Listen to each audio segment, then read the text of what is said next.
Oi, eu sou o Tsuki e hoje vamos de história animada de quando eu fui morar sozinho e isolado pela primeira vez.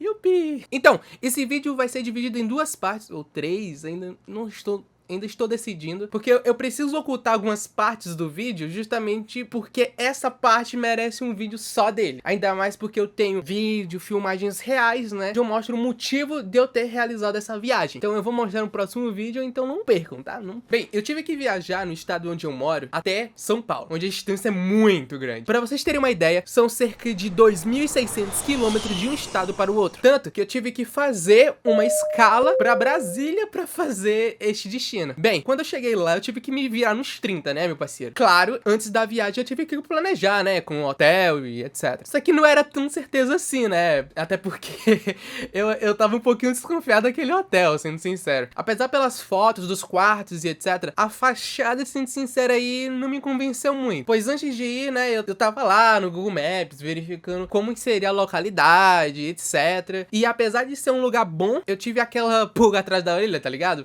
Bem, eu tive que pedir um Uber pra chegar até lá, né? E, véi, tava cobrando 150 conto pra me deixar até lá. E, tipo, puta que pariu. Mano, eu comecei a ficar desesperado logo no meu primeiro dia lá. Tipo, começando com essa facada no peito logo então. Por sorte, né? Tinha alguns táxis ali próximo ao aeroporto. E eu fui perguntar quando que eles cobravam, né? E me falaram 100 contos. Ai, desgraça. Véi, deu uma dor no coração que eu acabei pegando táxi, pois além de ser um valor entre aspas baixo, que eu encontrei naquela bodega, o dono estava me esperando lá no hotel, né?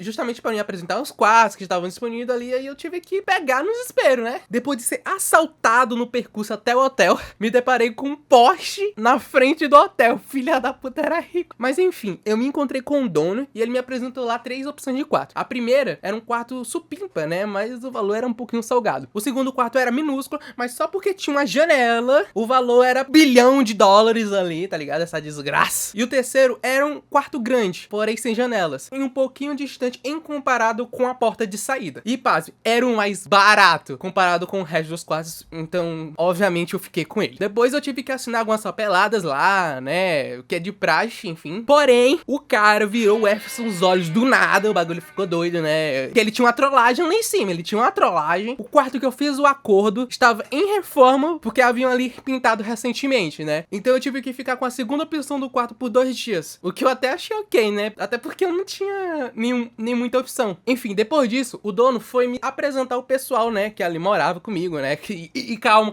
contexto. O hotel, eu alugava o quarto. Porém, o resto, tudo era compartilhado, né? Com os outros hóspedes. Entre aspas, pois apesar de todos compartilharem a cozinha, a lavanderia, cada um tinha o seu espaço próprio, como armário, geladeira. O que eu até curti, né? Cada um tem o seu espaço ali, né? Mano, o meu primeiro dia morando foi uma loucura, né? E burrice minha, porque eu não havia levado um dos principais itens pra dormir fora. Porque eu pensava, né, que um hotel teria disponível lençóis e travesseiros na hora de eu me hospedar. Mas não!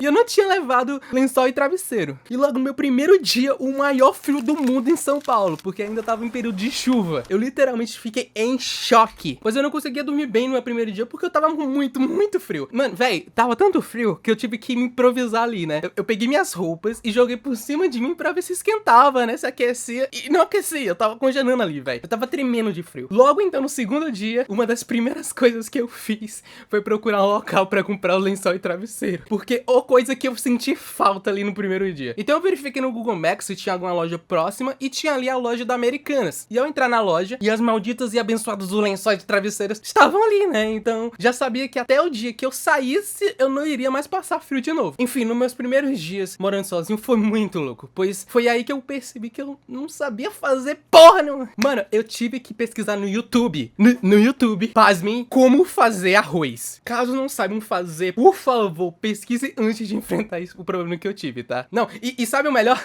Os melhores são os comentários dos vídeos, tá? Por exemplo, nasce o primeiro arroz feito da minha vida no dia 4 de 3 de 2023, aos 21 anos. Nunca pensei que um dia eu iria procurar como fazer arroz no YouTube. Mais de 5 milhões de pessoas não sabiam fazer arroz. Minha mãe falou que eu era o único. Eu tenho 33 anos e hoje é a minha primeira aula de arroz. Então, mano, não vem com críticas aqui no comentário, por favor, né? Tem um monte de gente aí que nunca fez isso e eu me incluo nisso, tá? Enfim, além da comida, né, ao passar do tempo eu tive que aprender, né, a como manusear, a lavar roupa, rapaziada. Pô, rapaziada, pessoal aí mais novo aí, chama pai, chama mãe pra te ajudar a como aprender essa bagaça. E como fazer, porque depois de mais velho, velho, é muito ruim isso aí, muito ruim. Daí. Aquele truque, né, de mágica que sai da sua cabeça, onde desaparecem as roupas sujas e do nada aparecem roupas limpas, né? Desculpa te falar, mas te enganaram, tá? Te enganaram. Sobre o transporte, o principal era o metrô, até porque era próximo onde eu morava, né? Tinha várias conexões e etc. Porém, no primeiro dia eu tive que entender a como pegar esses tickets, né? Onde era aquelas maquininhas azuis, né? Que era muito mais rápido do que o atendimento humano. Para passar naquelas catracas, né? Para entrar de fato no metrô. Mas o que mais me incomodava era a merda de saber que o trem estava indo ou voltando, velho. Porque basicamente o trem, ele não é um formato circular, onde sempre vai para uma direção apenas. Não.